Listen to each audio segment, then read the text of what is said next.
Thank you, thank you, thank you. If you think your Irish grandparents are wondering, my great-great-grandparents that came here in 1846 and went, what in the hell's going on? I want to thank you for the warm welcome, but please, not so loud. Donald was listening. Sleepy Don. I kind of like that. I may use that again. Kelly O'Donnell, President of the White House Correspondents Association, thank you for having me. Thank you, sir. But Kelly O, let's be honest, you're way too young to be president.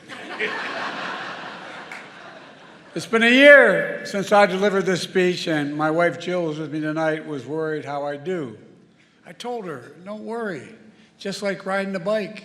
She said, that's what I'm worried about. Of course, the 2024 election's in full swing. And yes, age is an issue. I'm a grown man running against a 6-year-old. Well, I feel great. I really feel great. I'm campaigning all over the country. Pennsylvania, Georgia, North Carolina. I've always done well in the original 13 colonies. And speaking of history, did you hear what Donald just said about the major Civil War battle? Quote, Gettysburg, wow.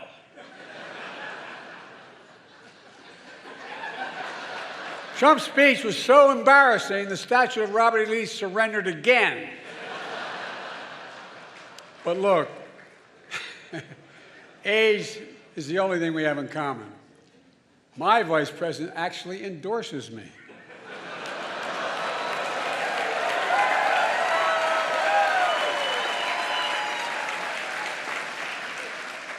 I had a great stretch since the State of the Union, but Donald has had a few tough days lately.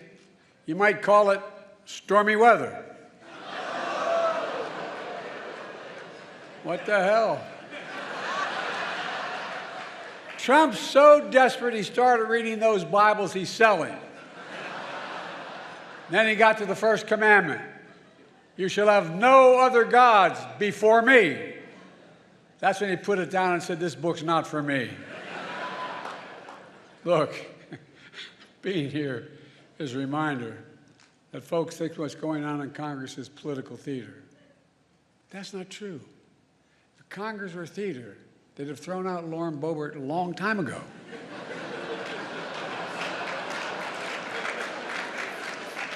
Now, to all my friends in the press and Fox News,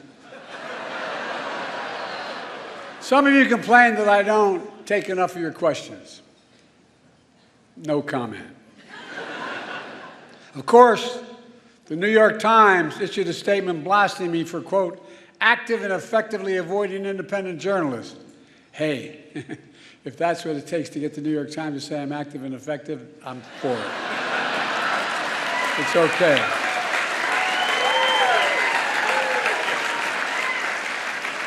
I have higher standards. I do interviews with strong, independent journalists who millions of people actually listen to, like Howard Stern. And I know you're looking around and saying, this guy's been doing this for 50 years. He's had his moment. Give him someone else a chance. To say that, I say, Lauren, ignore the critics. Ignore the critics. Lauren's a great friend who's had 8 comedians play me over the years on Saturday Night Live. 8. And who the hell says I'm not a real job creator? Look, Lauren's had even more comedians and actors joke about me, like the funny guy in Weekend Update, Michael Shea. He's hilarious. Scarlett Johansson, you did such an incredible job in your State of the Union rebuttal that you should be do Weekend Update. Clearly, you're the funny one in the family. Look, folks, on a serious note, In addition to marrying up, Colin and I have another thing in common. We both find strength in family. I got to spend some time with his family yesterday in the Oval Office. Colin's dad was a high school teacher in Staten Island, and his mom is an incredible woman, a family of firefighters, was chief medical officer in New York City Fire Department on 9/11. As a doctor, she rushed to ground zero, risking her own life, treating and saving fellow first responders. Rushing into danger for others is my definition of patriotism and heroism.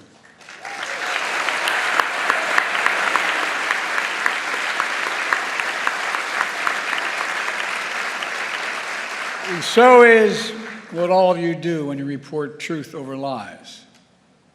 That's why I want to close the night with my genuine thanks to the free press. There are some who call you the enemy of the people. That's wrong and it's dangerous. You literally risk your lives doing your job. You do.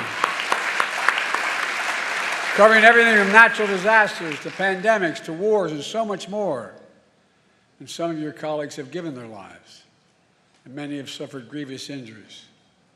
Other reporters have lost their freedom. Journalism is clearly not a crime, not here, not there, not anywhere in the world.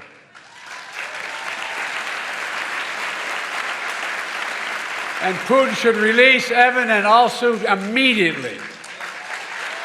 Just we're doing everything we can. We're doing everything we can to bring home journalists, fellow journalists, Austin, and all Americans like Paul Whelan, who wrongfully detained all around the world.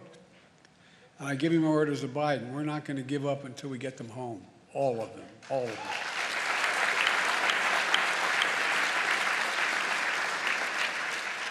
On the third anniversary of January 6th, I went to Valley Forge. And I said the most urgent question of our time is whether democracy is still the sacred cause of America. That is the question the American people must answer this year.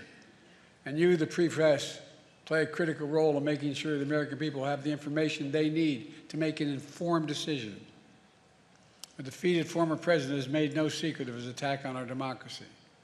He said he wants to be a dictator on day one, and so much more. He tells supporters he is their revenge and retribution.